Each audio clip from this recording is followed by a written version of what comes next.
All right, what's going on, everybody? How is everybody doing on this fantastic Thursday morning? We're going to take a look at some assets here. First off, we're going to look at Bitcoin as it seems to be bouncing around that 2024 yearly opening range. Found resistance above the 22 high. That's where we dropped from. And essentially, we've been realizing those losses. So we'll see if this thing is able to find support here. Like I said, I think $42,000 Bitcoin going into the halving is still a little bit expensive, but I mean, if it holds, then you would be looking for long entries. This was a pretty decent pullback. I mean, will we get up to 49,000 almost on that wick high? You did 49,102 all the way back to $42,000. So, I mean, decent pullback there. So we'll see if this is able to hold as support. It held yesterday. You're currently testing it today.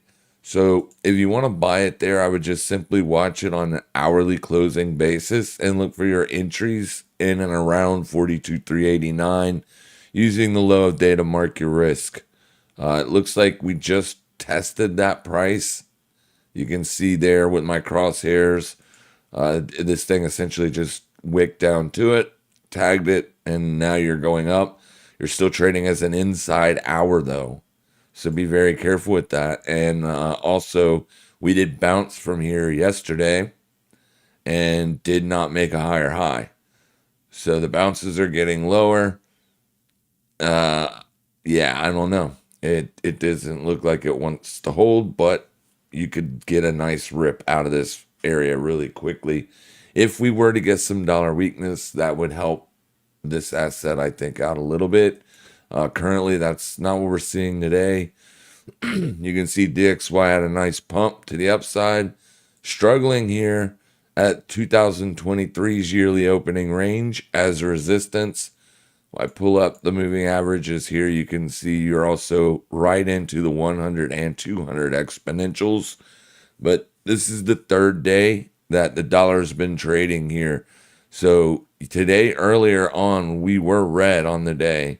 And it did like we were going to see that pullback happen. But as of right now, you got a low setting down here and then lower high support built in. I mean, the bulls are actually all over this thing, and I'll show you why. Excuse me. All right, if we come over here to the bonds and we pull up the 10-year 3-month, this is why, right? You got dollar strength. I mean, if I plop the dollar in here, I mean, it's pretty obvious, right? I mean, it's really obvious. It's so obvious, in fact, that I tweeted about this a long time ago to watch this as a signal for long, short plays. And if as long as you're moving to the upside on this with yields, like say with the 30-year, 20-year, all of those things moving back to the upside, that's going to force that dollar to move to the upside, I believe, right? Boom. You had all this move down in here, and then it got strong, yields moving higher, dollar was moving right along with them. Yeah, they're not, it's not one for one, but whatever reason, they are trading it as such currently. Now that correlation could fall off at some point, but I mean that's what I can find. So that's what I'm looking at currently. So as long as we have that, then more than likely I would say that Bitcoin is probably going to be more prone to breaking down. But we'll see if it does or not. I wanted to see a pullback before it got into the halving. Like I said, we'll see what happens. You're losing momentum, obviously, but at the same time, this is showing now that we are in bearish signal on the daily. All right. All right. So let's go over here real quick. Look at a few things. Let's pull up the TLT. see if this can get any kind of strength. But obviously, with the bonds pushing higher, this is going to push, or, the yields, sorry, as long as the yields are pushing higher, this is going to pull back. I did open up a long on it yesterday. I want to see if it can get back to break even, and I'll close that position out. Basically, the level that I'm watching here is 94.50. In a sense, it's just these two resistance days here. It's pretty in line with right in here, right? Because we had a breakout and then we pulled back to this area and then got the higher move to the upside. So if the bulls are going to hold on to this, then I would want to see them build in higher low support pretty damn soon.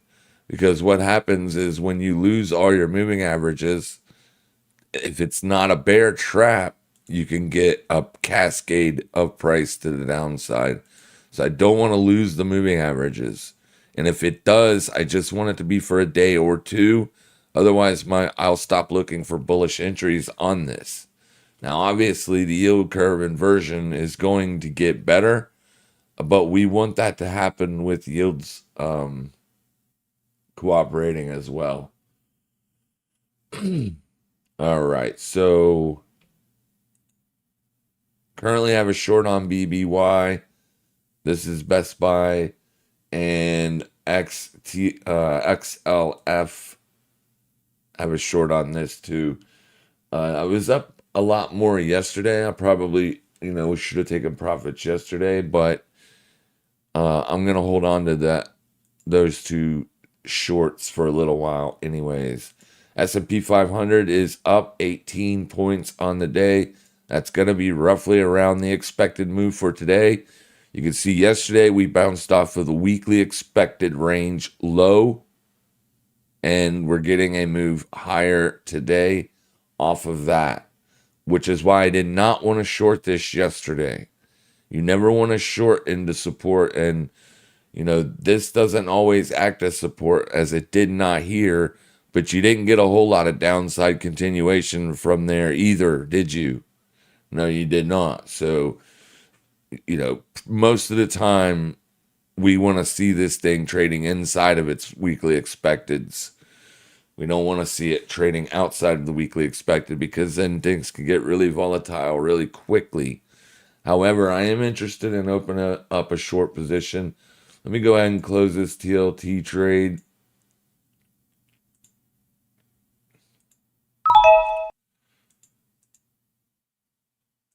All right, so that's closed. I would like to open up a short on the SPY. That is if yields continue up. So I kind of need to get these things situated here. So for today, what I want y'all to do is I want you to watch the 30-year, the 20-year, and the 10-year. If they remain going higher, if those remain going higher, then I would be more bearish on, say, stocks. But if they roll over, like if they pull back because they are into resistances, then I would be bullish on stocks. I would not be looking for shorts. All right. All right. A lot of resistance here. So we'll see if the yields move higher.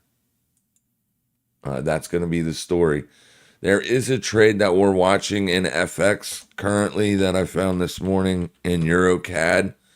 The problem is it's right at a support zone.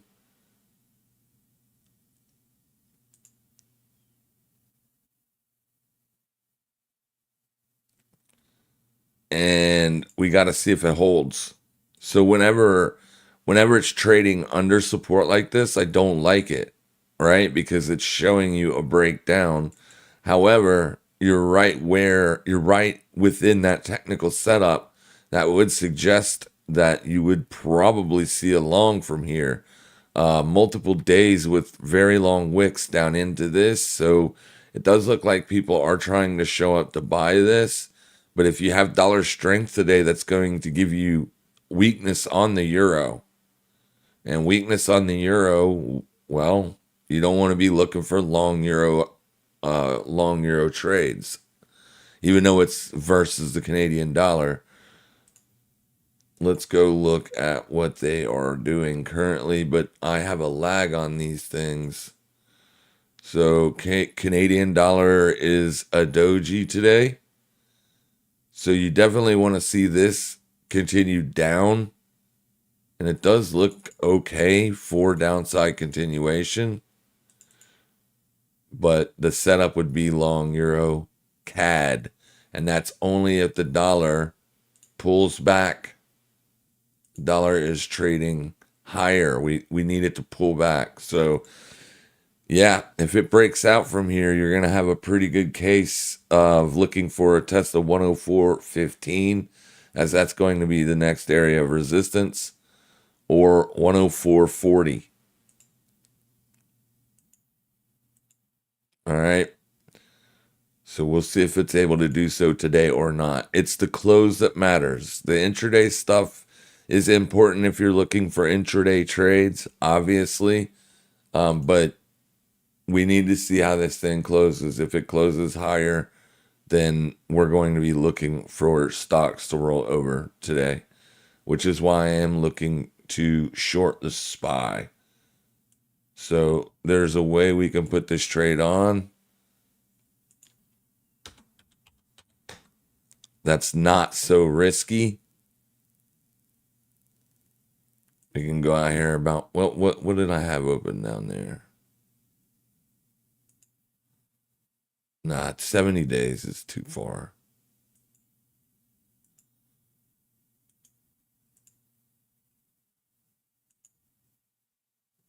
We're just looking for this thing to roll over in the next couple of days. So basically what we could do is we could put on, and it's good, the skew is with us. So the skew is on our side here. So we could look to buy an in the money and then go down, $5, sell it. And that gives you a pretty decent risk to reward there.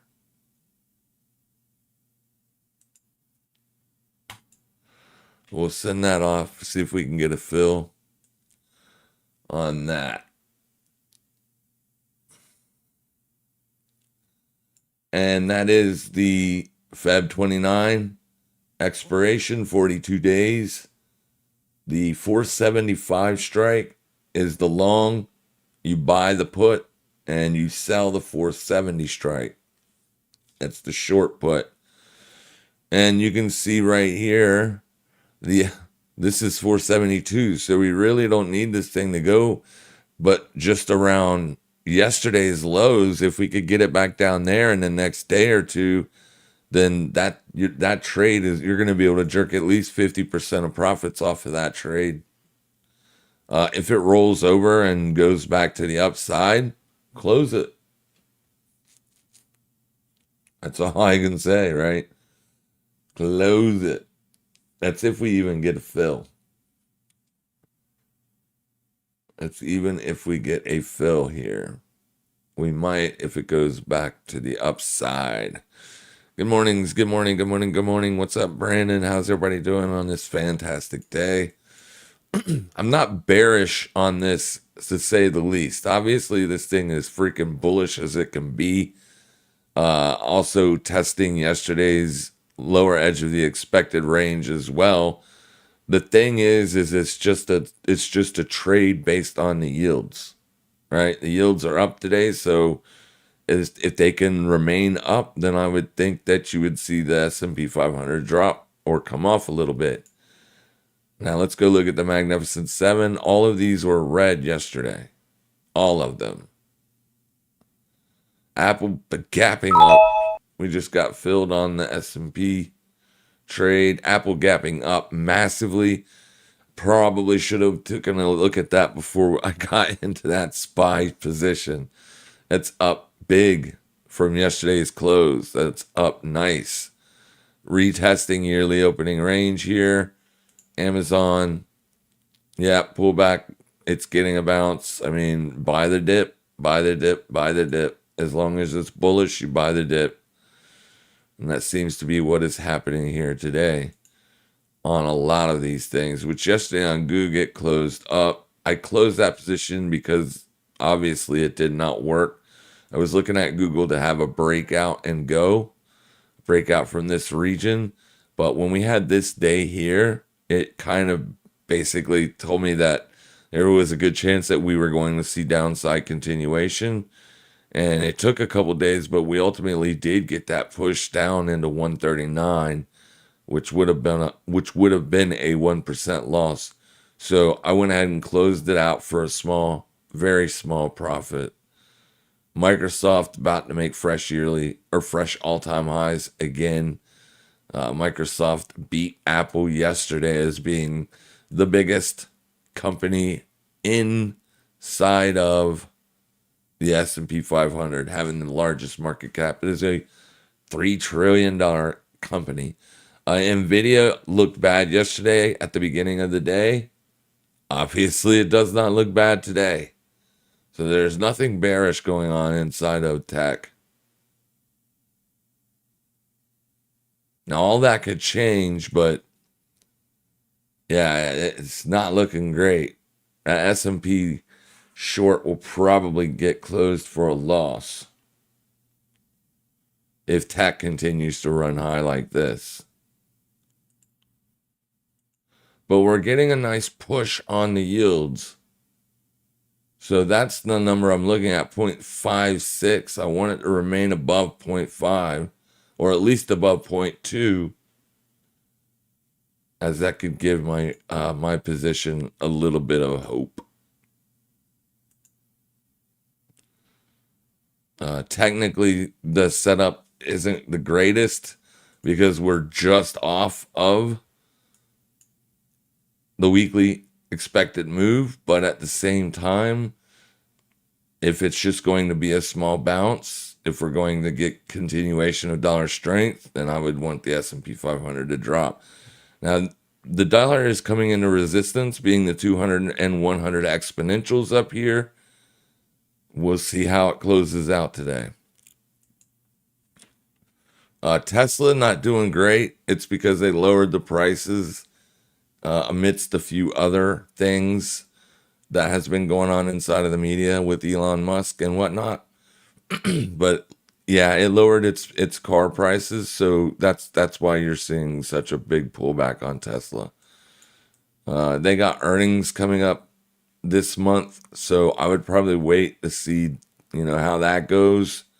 You're probably going to see losses, so there's a a small possibility that if they don't hit their numbers or their guidance, then you could see it drop even lower. Then you could buy it cheaper if you just wanted to buy it to put it in your portfolio to hang on to it longer term. The Aussie yen trade that I've been trying to get going here, it's doing the same thing, not really doing much other than trading sideways back and forth in this very tight range. So we'll see if this thing can hold as support.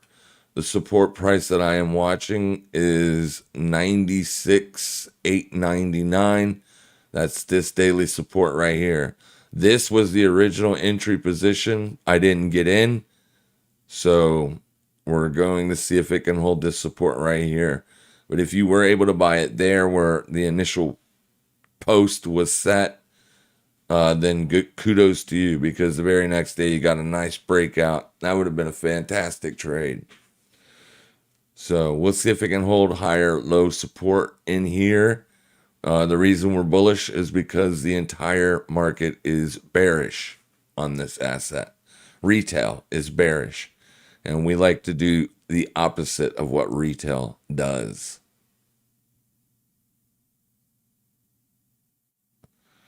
Had 48K as my having price target for a while now.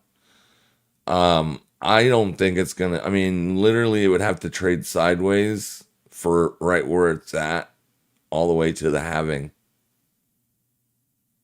for that to happen. That's a lot of sideways. I mean, technically, you've already been trading sideways with an upslope, but breaking down almost out of this three drive topping formation, it's not looking great, but we'll see if it's able to hold support here or not. Sideways price action is good for the weekly, as it'll allow this indicator to cool off, and that's basically what we need. We need this thing to cool off a little bit to entice buyers to come back. Bitcoin can drop down at 35K, for instance. I think that could get people excited about looking to get entry into that. I mean, that'd be about half of where it was during the previous halving in a bull market cycle, right? So you'd be around the 50% pullback of that. We'll see what happens. Obviously, I can't predict the future, which is why I don't. I trade what I think is going to happen, but nobody can predict what's going to happen. We looked at this yesterday. I can't remember or the last time we did a live stream, and I think it's like it's crazy. It's like 15 weeks, yeah, which would have been Sunday. You're looking at 13 weeks of straight sideways price action before the halving. I don't think you're going to see that. I think you're going to see either a pullback or a slow grind higher. The ETF buyers, though, are not happy. I can tell you that much. Anybody that bought the ETFs, they are not happy because none of these things are up. This is very strange because why are these not trading?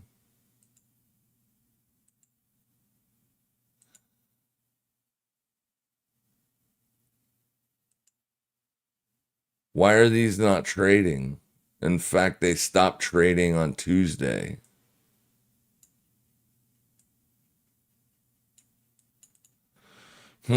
That's weird. Very, very weird. Is that on everybody's, or is that just me?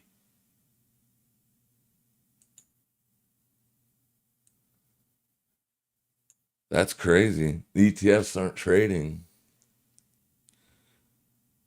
for whatever reason.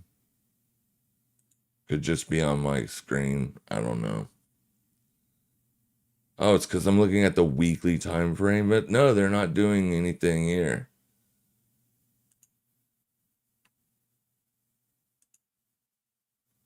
There it is. I was on the weekly.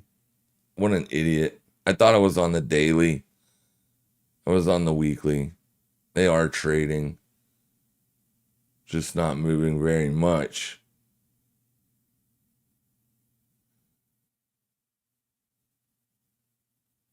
Like literally, these prices is what I'm looking at. Nothing is happening.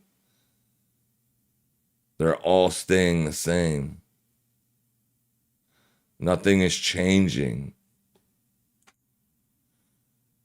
Whatever. See how all this stuff is changing? Yeah, that's weird. Anyways, DXY getting a nice pump, going back up the high of day there on that hourly pullback. This should bode well for the S&P short. XLF looks like it's pulling back. Good. That's good stuff there. I want to see that thing break down and make new fresh lows. And BBY looks like it's pulling back again today too as well. So good stuff. Those are the only three positions I currently have open on the small portfolio. Like I said, I want to show small, consistent growth. The portfolio is up almost 4% year to date. Not bad.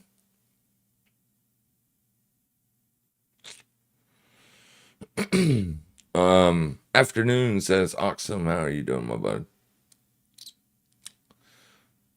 Can I check Tesla? Yeah, I'm gonna leave it alone for a while, Michelle, because even though they slash prices on their cars, I'm not like for this has been lagging tech all year. Like from December, for all of December and all of January, tech is like literally making fresh all-time highs in some cases with Nvidia and with Microsoft, but Tesla just is not. It's not doing the same thing. It's unable to. It's a laggard, if you will. And usually when there's a laggard, there's a reason, right? Like there's a reason for that. So a lot of people will buy it thinking that, oh, this is lagging tech, so this should get a bullish move sometime soon. Well, that's not true.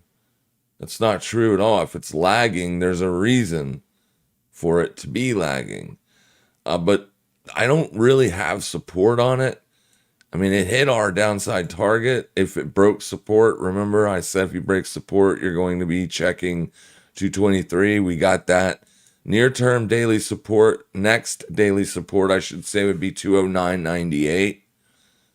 Or if today closes above these two opens, you could watch that as an entry price for a small bounce.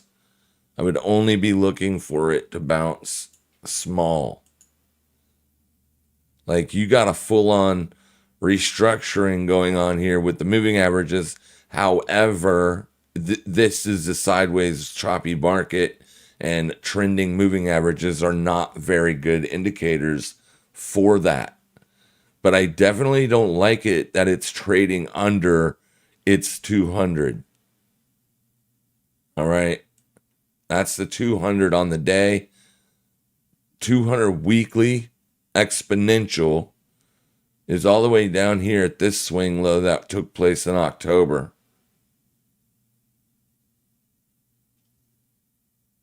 So maybe wait for that. Wait for the 200. You're breaking below the 200 simple currently. So one could even potentially buy here, I guess. But I mean, I don't know. The red line is the 200 simple. The purple is the 200 exponential. I'd much prefer a 200 exponential buy than a 200 simple, just because it's cheaper. And I like to buy it when it's cheaper for the possibility of it moving up. We like to buy low, sell high. That's the goal, anyways. That is the goal.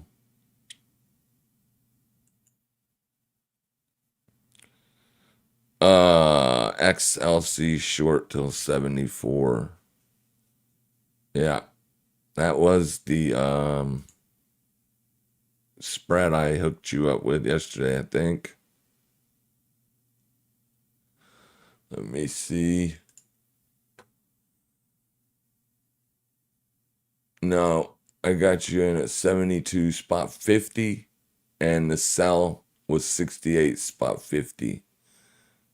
That was for a 3-to-1 risk to reward. But like I said, that wasn't a trade that we were looking at all because it's bullish.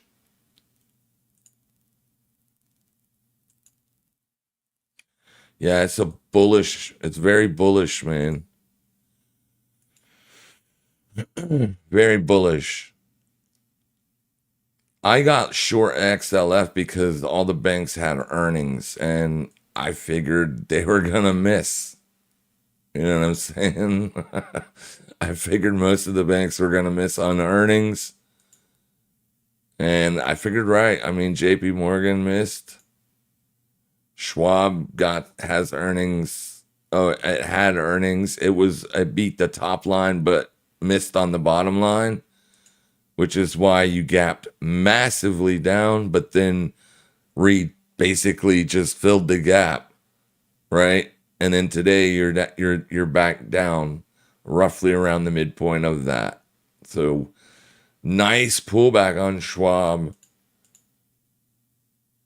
just not getting it on JP Morgan, but we still have Goldman Sachs earnings still yet to come. Oh no, it had earnings too. Jesus. Get get with the times, man. Yeah, it beat on top and bottom line expectations. So, I mean, if I got 16 days left on this trade, I don't know if I'm gonna hold it much longer or not, to be honest with you. BBY short, what's the BBY short? The BBY short is Best Buy. Why? Because it's retail. And what does Best Buy sell? You know what I'm saying? High end items. A lot of high end items. Right now, that's what is not being sold, right?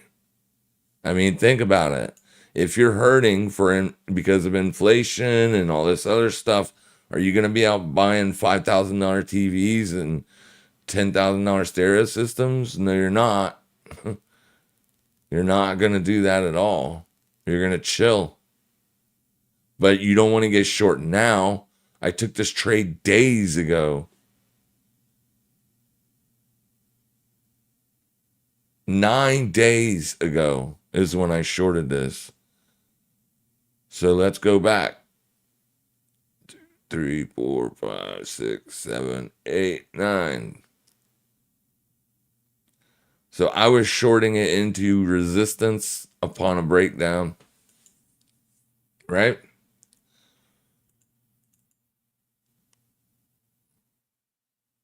I was shorting it into resistance. This was support. I was hoping it would end up being resistance. It did. It just took it a while to work, but it's working now. It's a spread as well.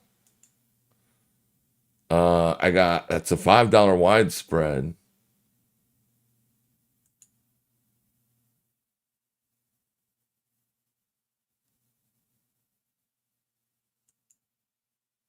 Yeah. I bought the $75 March 15 put, and I sold the the $75 strike. But like I said, I wouldn't take this trade now. You're almost in the oversold territory. It's going to be time for me to take profits on this. I didn't mention it because at the time I didn't think it was mentionable, but it is what it is. I sat in a drawdown on it for many days.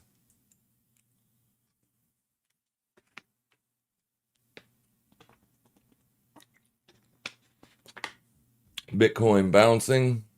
I guess y'all heard that it was setting at daily open, or the yearly open, so you guys decided to buy it. Is that what's going on?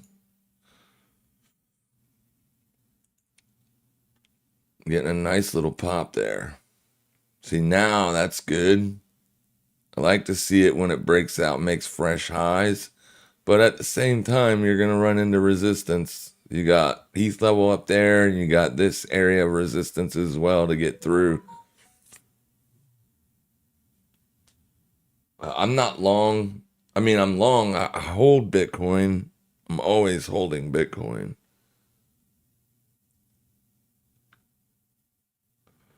Hang on a second. What's this?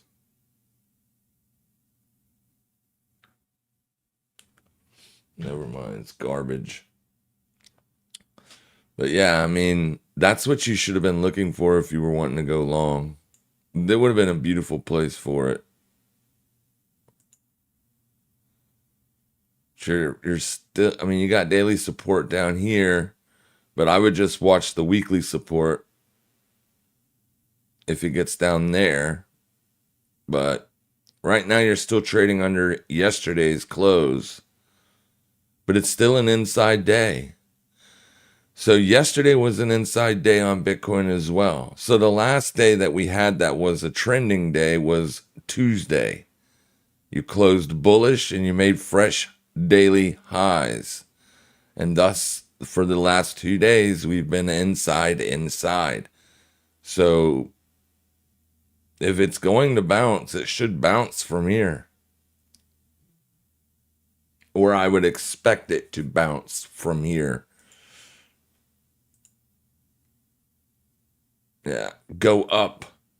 You got me in the trade already. You need to go higher.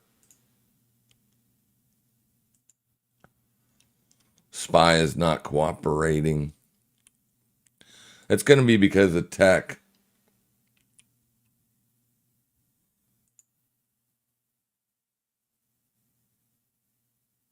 No, it's a spread.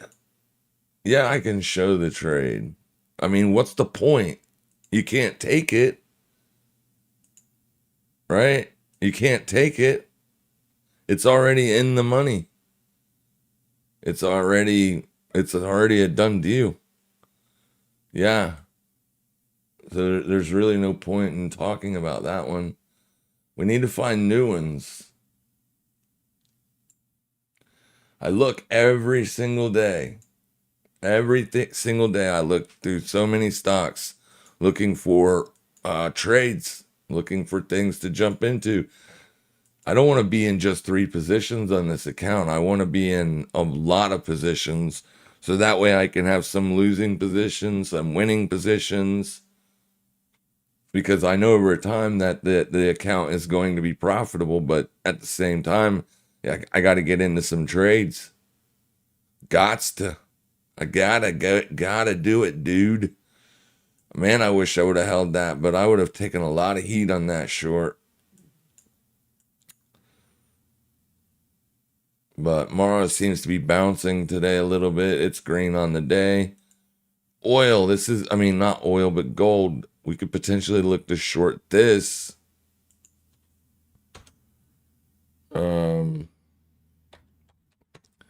Maybe GLD. That's a fresh breakdown. This would be support here on GLD. As long as we have dollar strength, I would expect gold to go lower. But the dollar's at a precarious spot. Like, this is not a breakout yet. It is not a breakout yet. Yesterday you were breaking out, but you ended up closing as a doji. Today could do the exact same thing. Or worse, close as a bearish candle, which would put any short positions that you have based on dollar strength into not a good spot. So I mean, it's just where the dollar is. Like I said, it's right into potential resistance. So it can trade sideways for 3 or 4 days even before it actually does break out like it did here. Right? The dollar was trading into resistance. I don't want to ever try to get long something that's into resistance like that. You kind of got to wait for the breakout and the close. Then you can look to take a position, a bearish position. So we'll keep GLD on the list to watch at least.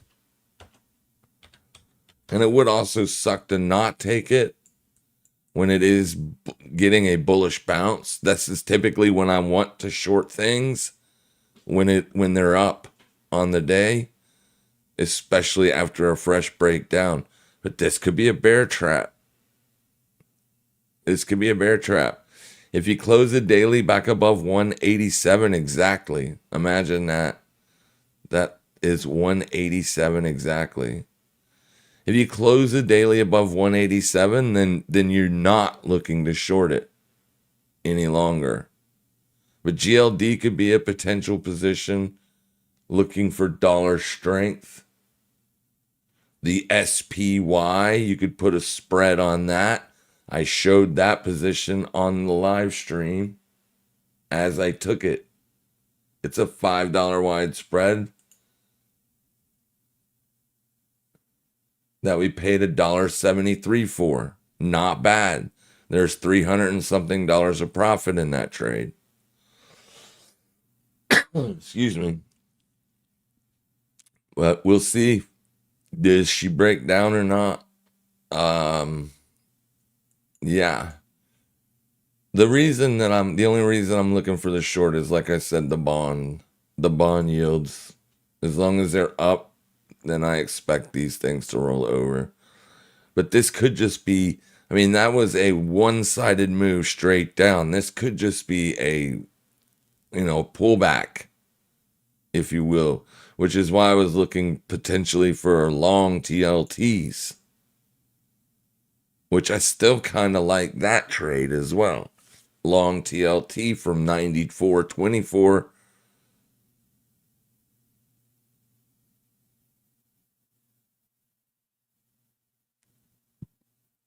But this will only go up if the bond yields go down. You can get long TLT and short GLD and short SPY. I'm going to wait for the end of the day before I buy the TLT because I don't like to get in trades early in the day unless it's like going to be a quick, like I trade this small account much differently than I do a large account.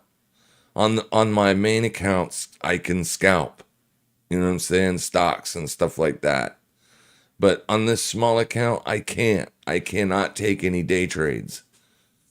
You can take up to 3, but I don't even want to risk it because what if you take 2 day trades and then you get in a third position accidentally and you have to get out of it? And what if it's a spread? And what if you get charged as 2 trades? Boom, this account will be locked. I've already got warned on it once. You only get 1 warning. So there's no point in taking day trades. So the way to avoid that is to wait for the daily to close or get ready to close, then take the entry.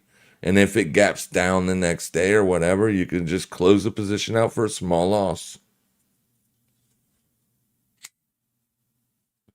The TLT is an asset that moves slow. So it's not like gonna gap down $6 on you, right?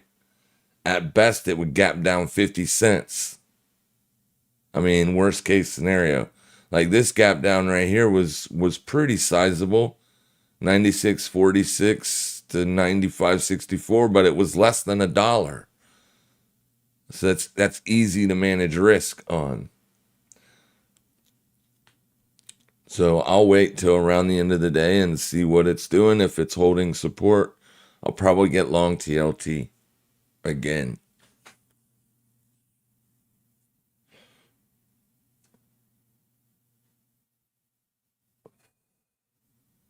The SPY trade, obviously, if it starts to go against me, then I will close it today because it can move, right?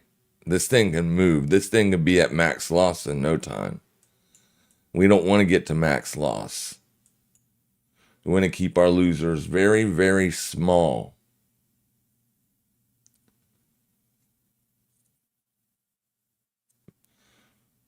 Let our winners run, keep the losers small.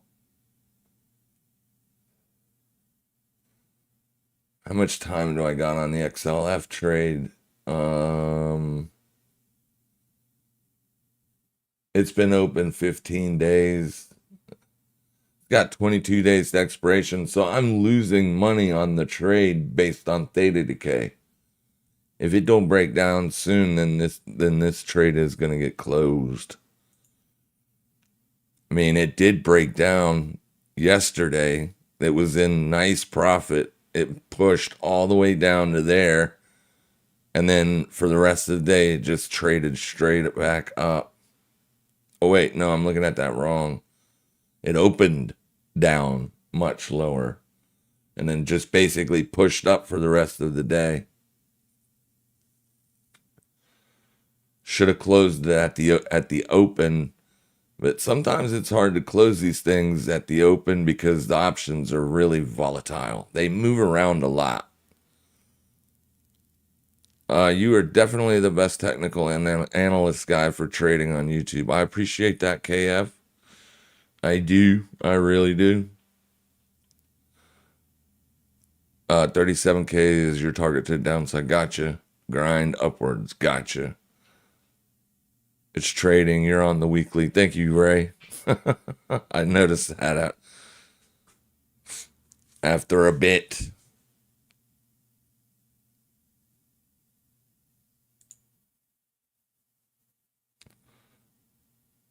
Can I look at DocuSign? Yeah. Docu is DocuSign. Wow, it had a really good day the other day, didn't it? Damn. Um, it's definitely going to be showing overbought. It's actually got bearish divergence going on there, but it looks bullish. The main chart does not, though. That's the problem with DocuSign, but all the technical indicators are going to show that this thing is bullish probably. Yeah, you got a golden cross. That's probably the reason why you had a big massive move to the upside right in through here. We were watching DocuSign at 56.12. That's the area we were watching to buy it. I just didn't. I must have not had it on the list. I thought I put it on. Oh, I did. Yeah, I just missed it, man.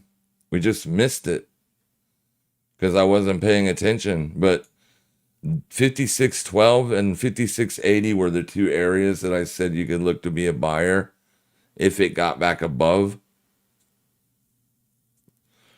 I couldn't go live. I couldn't go live Tuesday, so that's unfortunate. But I don't think we still would have caught this. Yeah, we probably would have taken it, but it would have been later on in the day. We would have taken it based on the fact that it was getting ready to have a golden cross. So yeah, just watch support, I guess, but you're buying it already. It's made a big move. Like this is where I would be taking profits, right? Because we would have got in it here if we would have just been paying attention to it. And I would have been like, well, this thing is about to have a golden cross, so we might as well buy it. And the golden cross that I'm referring to is the 50 and 200 exponential moving averages. When they cross like that, that's a bullish signal. But I mean, other than that, the chart looks like crap. I mean, longer term, this thing looks bad. It got beat up. It got beat up bad. So, like, if you look at where it was trading at 315 compared to where it is trading, yeah, it doesn't look great. But if it's a good company, let's go see, do they make money? That's the first and foremost thing that I like to look for, and also short interest.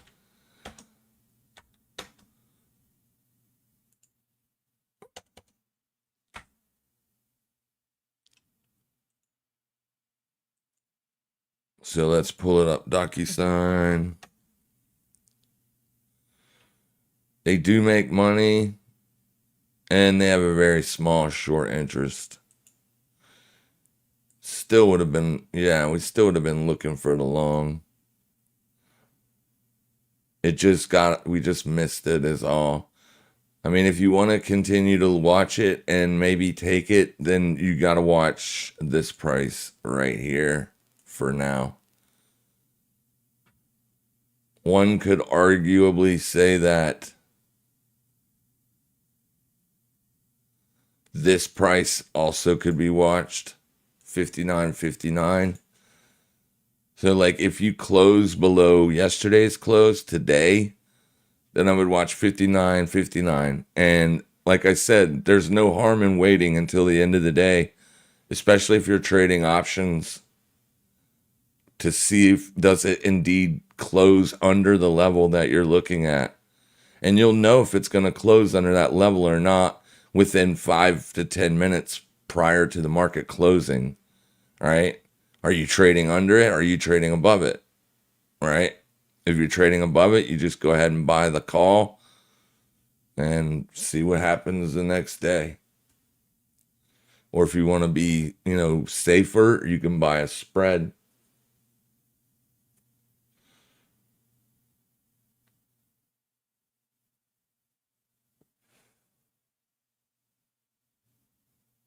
Buy a spread. But yeah, I had it on there. I just didn't pay attention to it. I'm probably going to close this down too because it's just, like I said, I'm not getting that movement, that breakdown that I wanted to see. And I don't want it to pop back up either. This is another a slow moving stock. But all in all, I mean, it was a good short. I probably shouldn't have put a spread on it. I probably should have just bought two puts and let it go. That way I could close one of them down here, leave one of them open to see what happens if it continues to break down. Airbnb, I just don't like the chart. It's playing around this area here. Look at that. It opened right at resistance or old resistance.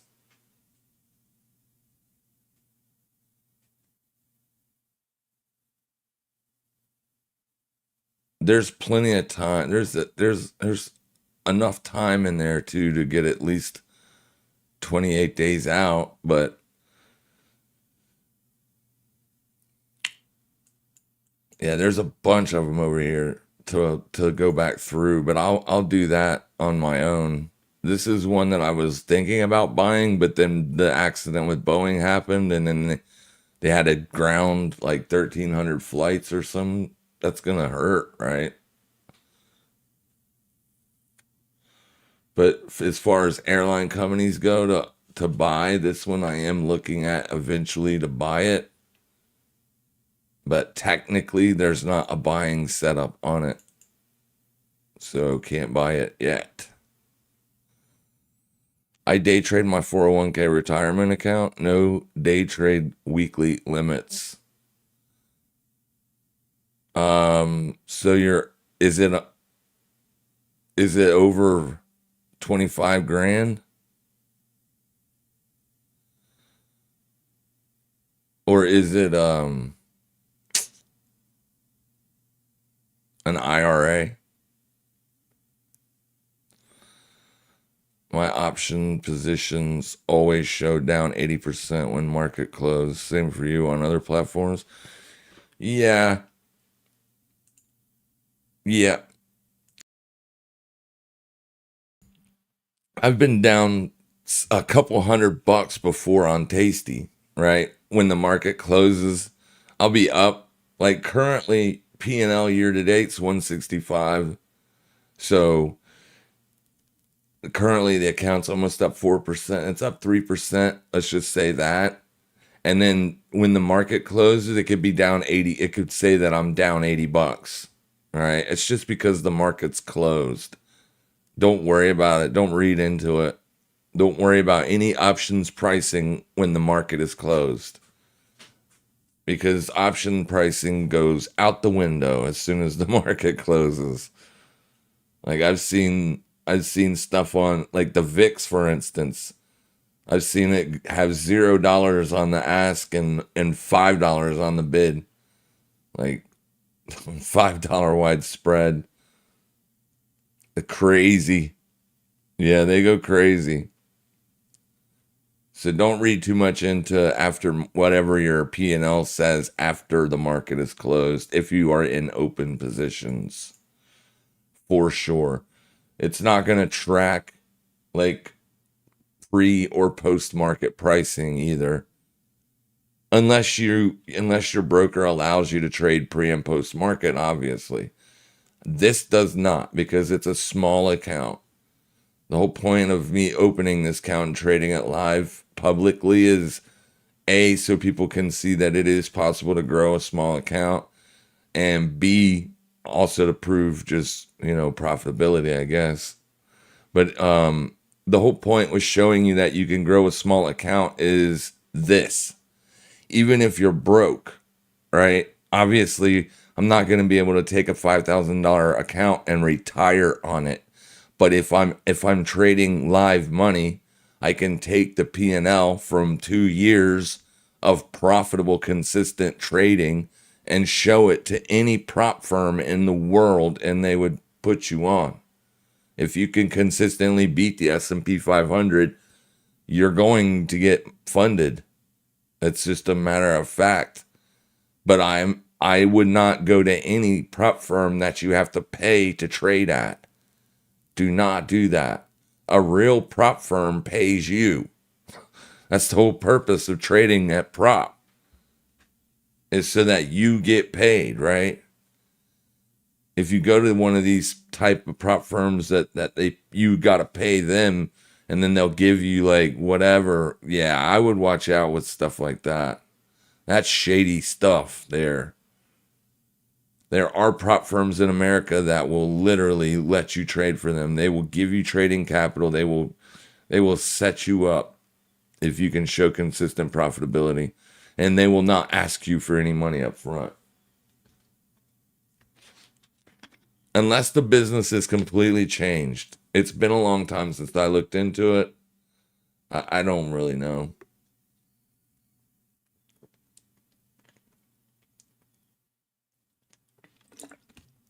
What a prop firm is looking for is they want to see if you are able to manage risk consistently. They want to see if you got like, do they take major losses? They're gonna look at that every trade you took. All right, they're gonna go over it. They're gonna look at every single trade you took. They're gonna ask you, why did you take this trade? So it's also a good idea to keep a journal. So that way, each trade you open, for instance, you can journal, write in the journal, date, entry, time, and technical reason for even entering the position. And then once you've accomplished consistency and profitability, and then you get in the prop firm, you can quit your job because you'll be trading with, enough money to where your profits are substantial. And they'll probably take half and they'll give you the other half. So then you can trade for a living. Yeah, no problem. Thanks for watching, Mr. Potatoes. Let's look at a few of these real quick and then we'll wrap this baby up. Bitcoin did make a fresh hourly high. It is actually into the hourly supply level. I don't know if I'd short it there, just based off the fact of that nice little bounce. But a lot of these things are not doing anything. Oil's been absolutely god awful for the last several days. It can't get anything going to the upside or to the downside, which leads me to believe it might be getting ready to break one way or the other. I can't get any volume. Let's see if this one will give me volume. Yeah, but I don't know how reliable that is. Doesn't look like any massive volume being traded on oil right now. I don't know. If it breaks down, that's going to be good for headline inflation, the headline CPI. We'll see. If it breaks back out to the upside and starts to move higher, then I'm afraid that's gonna be very bad, because then that's gonna take headline inflation up with it, and then obviously the Fed's gonna be like, well, we can't cut just yet. The market's pricing in 6 cuts this year, and I don't think we're gonna get them. Not all 6 of them. We might get a few, maybe 2 or 3, but I can't see them cutting 6 times.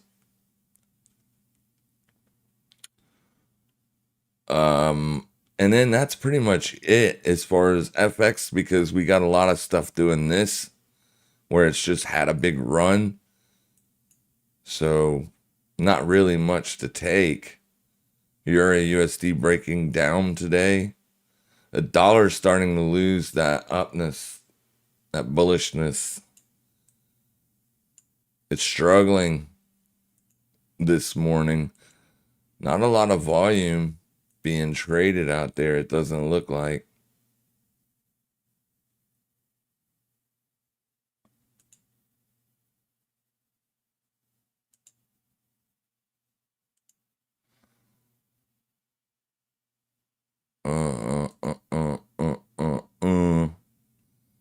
There's been decent volume trading. And the S&Ps, we had a move up on the VIX, got all the way up in the 14s. Look at that. Almost to $16 there. So we do got volatility starting to shift. But the 3-month VIX futures is still up too high. We need it to come down. We need them to get in line with one another. But that just shows that there's a lot of hedging activity going on in the market. Inventories on oil today, it's just above the 21 and the 50 on the daily. Yeah. In 30 minutes, you're going to get oil inventories, and be careful trading that. Oil inventories can make this thing move to the... That's why it's not moving today. It's waiting for oil inventories. Daily support, 72 bucks. Let's get rid of that.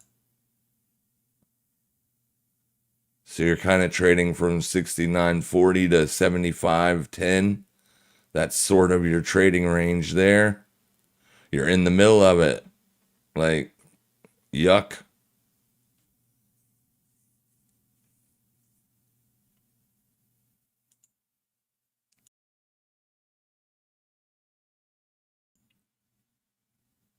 All right. Let's go look and see if any of the Magnificent Seven have pulled back any. Apple is not. It is breaking out to the upside. That's what's going to hurt that S&P trade. If Apple and Microsoft stay up, then the SPOOs will stay up. I don't have Thinkorswim pulled up, so I can't see what the advanced decline line is. But I can go into this and kind of gauge it.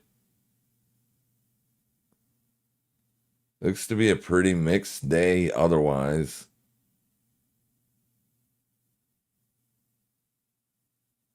I don't think this Tasty platform doesn't have anything like that. I don't think. Like a heat map.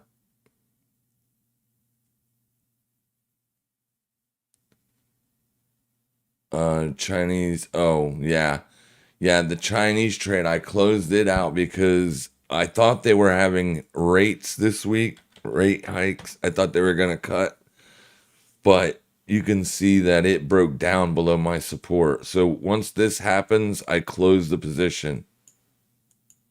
It's as simple as that. If the support that I'm watching gets lost on a daily closing basis, I'm out, I'm bailing.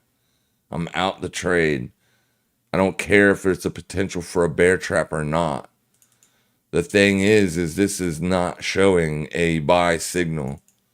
But if you did want to buy something like this, what's the other one? The actual China ETF. Let me see if I have it in index products.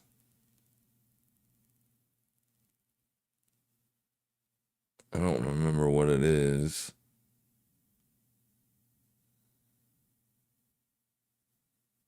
HS, no, that's the Hang Seng Index.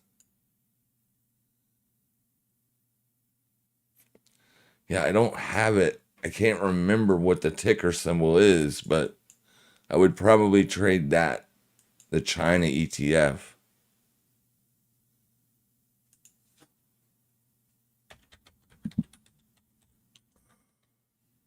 FXI, that's it. The FXI. I don't know. Does it have options? XFI. FXI. Yes, it does.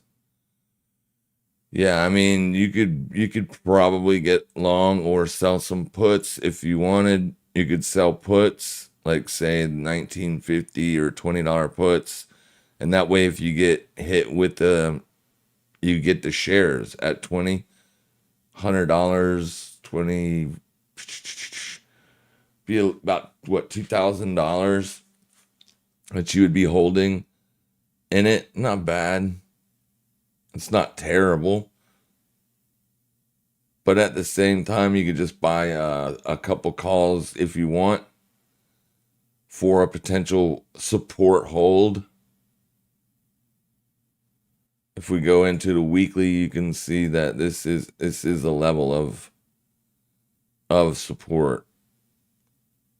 Has been many times, but you would need something drastic to take place. Like actually, they would have to like cut interest rates or something like that. It's currently trading at weekly support right now. I mean, we could try it again. So let's go out.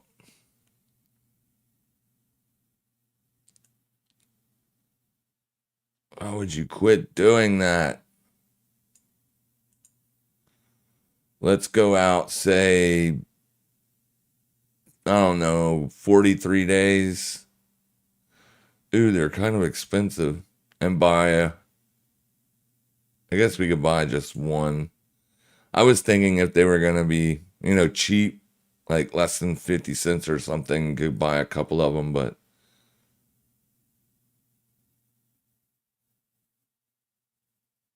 let's see if we get filled at 97 on the FXI.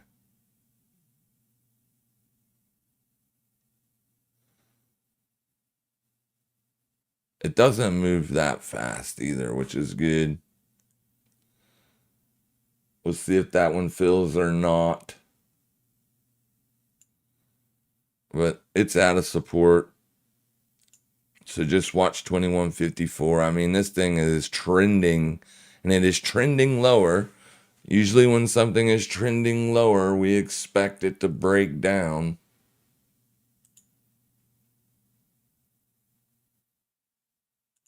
Yeah, I already figured it out. Brian thinks so. When anything is usually trending like this, we don't really look for a bullish pop. Right? We look to sell the bullish pops. Like we wait for it to pop and then we get short.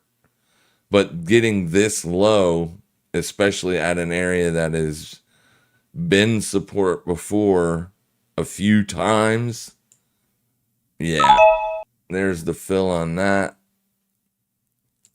You can see that $20 level has definitely acted as support.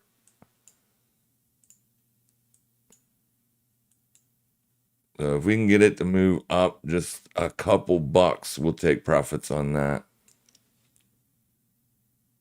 Or we'll close the position, I mean. But I haven't heard anything in the news to justify that trade. I can tell you that right now. In fact, it's just the opposite. Most people are assuming that this is going to just continue to go down. They're in trouble. They are in trouble. Let me add FXI to this watch list.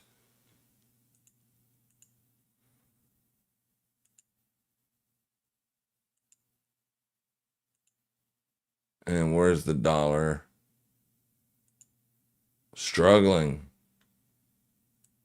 Damn it. All right, bonds. It's still doing okay.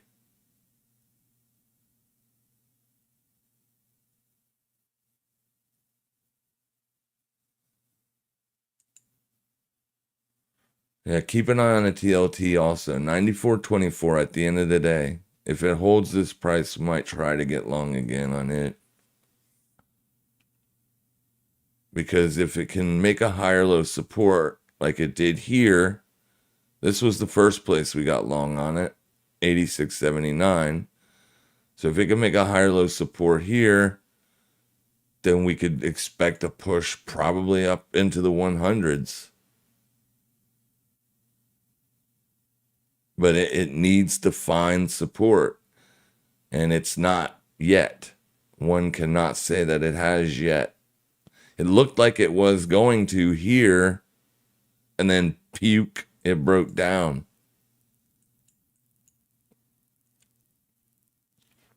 So we'll see if it holds support. Inventory. Oh, yeah, read that.